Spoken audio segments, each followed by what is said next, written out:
A paz do Senhor, meus queridos irmãos, que a gloriosa paz do Senhor esteja com todos vocês. Hoje, terça-feira, dia 26 de março, faremos a leitura de Atos, capítulo 5, versículo 32, nos quais nós falaremos da especificidade da experiência pentecostal.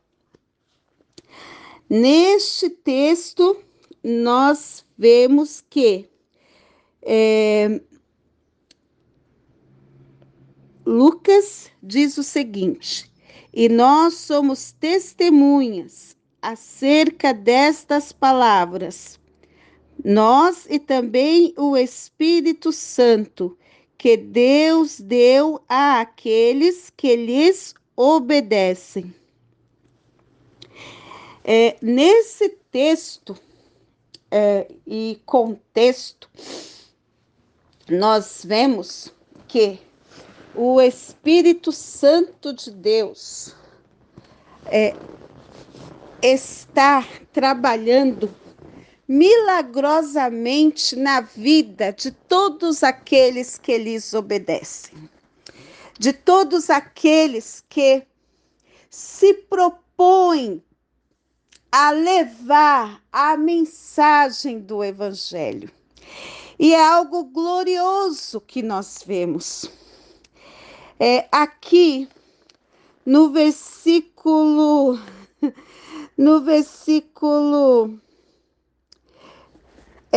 capítulo 5, no versículo 17, diz aqui: e levantando-se o sumo sacerdote e todos os que estavam com ele, e eram eles da seita dos saduceus, encheram-se de inveja.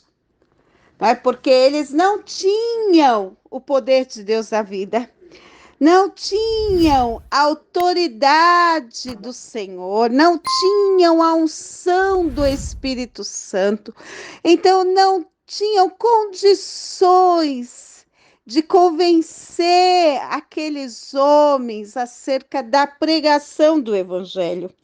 E o que eles fizeram, meus queridos irmãos? Eles lançaram mão dos apóstolos e os puseram na prisão pública. Colocar na prisão pública os apóstolos iriam sem problema algum, porque eles estavam tão cheios do Espírito Santo que para eles ser presos eram motivos de glorificar a Deus. Padecer pelo nome de Jesus era um motivo de glorificar a Deus, não tinha problema nenhum. Mas de noite, aí é que vem a diferença.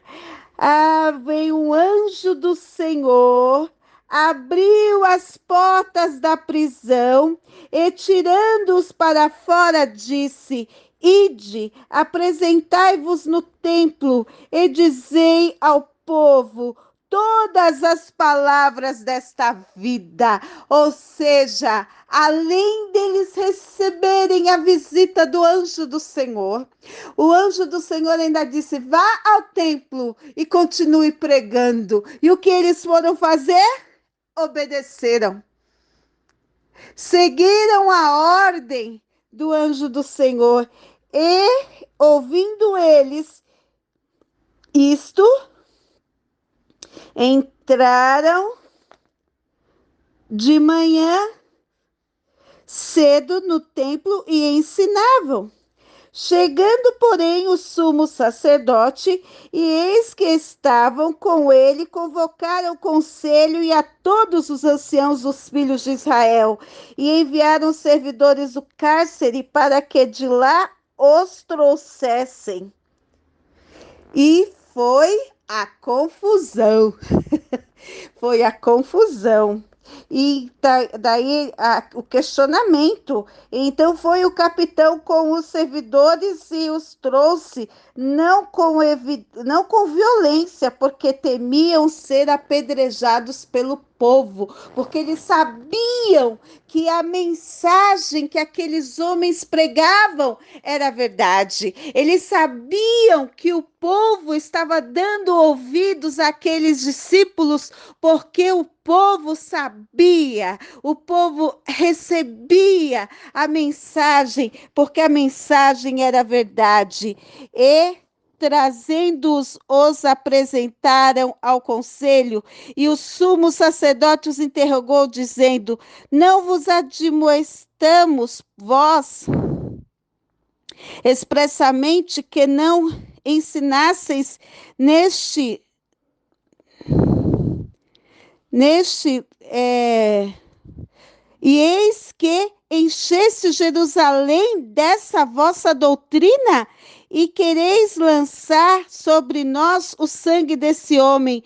Porém, respondendo Pedro e os apóstolos, disseram: Mais importa obedecer aos homens do que obedecer a Deus do que aos homens. O Deus de nossos pais ressuscitou a Jesus, ao qual vós matastes, suspendendo no madeiro.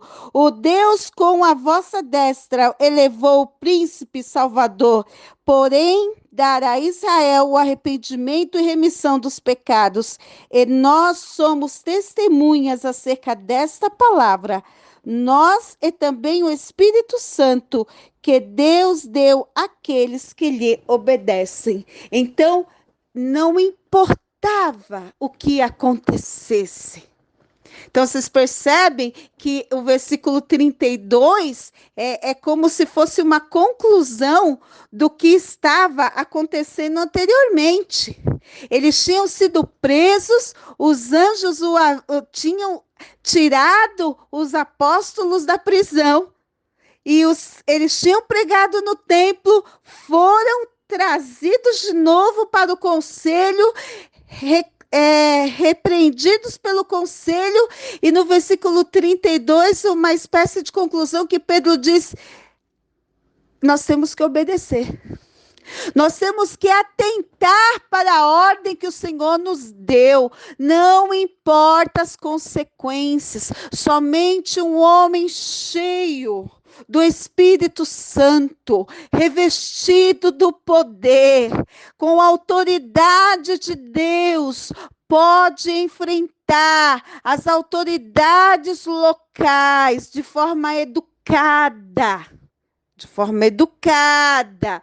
forma polida, mas tendo posicionamento firme acerca daquilo no qual ele tem crido. E foi então que foram questionar: e agora, o que nós vamos fazer? Esses homens estão firmes na posição que eles assumiram. Como que nós vamos lidar com essa situação? Porque o povo vai se levantar contra nós, se nós fizermos alguma coisa com estes homens. E consultaram a quem? A Gamaliel. Aí Gamaliel: deixa. Se esta pregação deles tiver origem em Deus, ela vai prosseguir. Este movimento terá resultado positivo. Vai prosseguir, mas se não for, esse movimento logo vai debandar. Tudo vai por água abaixo, vai debandar, não se preocupem. Não é? Veio a fala sábia de Gamaliel. Gamaliel sabia o que estava dizendo. No entanto, nós sabíamos que ali não era um simples movimento. Ali não era uma simples festinha. Ali não era uma pessoa que estava querendo mostrar que queria alguns likes na internet e queria ganhar um dinheiro fácil durante um período da sua vida para comprar uma casa. Não, era alguém que tinha autoridade de Deus, que tinha autoridade dos céus.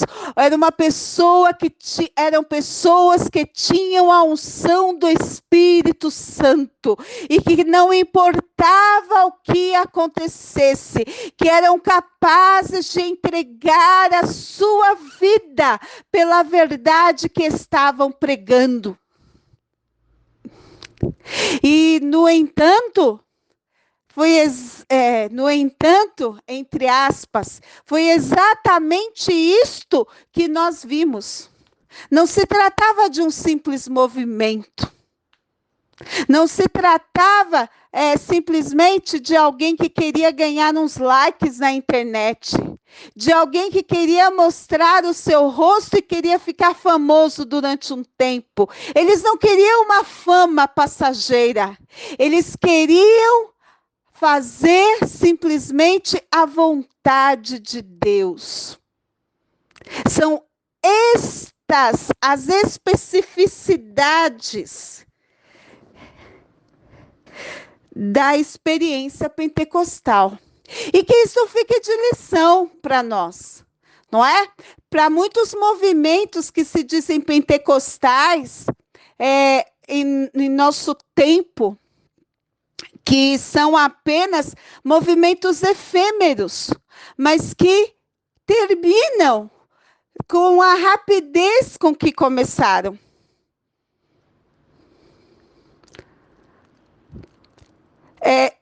Aí abre-se uma igreja com um nome um tanto estranho, lota-se até durante um tempo, mas ela se fecha rapidamente porque não existe firmeza, consistência nos seus ensinamentos. Então, as pessoas logo se debandam, como este cidadão citado por Gamaliel, o tal do Teudas. Não é que começou a ensinar o povo a falar algumas verdades, entre aspas, para o povo, mas os seus ensinamentos não tinham consistência e o povo debandou. O movimento terminou. Mas quando o ensino, a prática, as verdades tem consistência, tem base bíblica, aí sim tem raiz. Então, ele se aprofunda, não é? E fica firme. Foi o que aconteceu com os discípulos. Foi tão firme que permanece até hoje, não é? Deus abençoe a cada irmão e a cada irmã. Amém.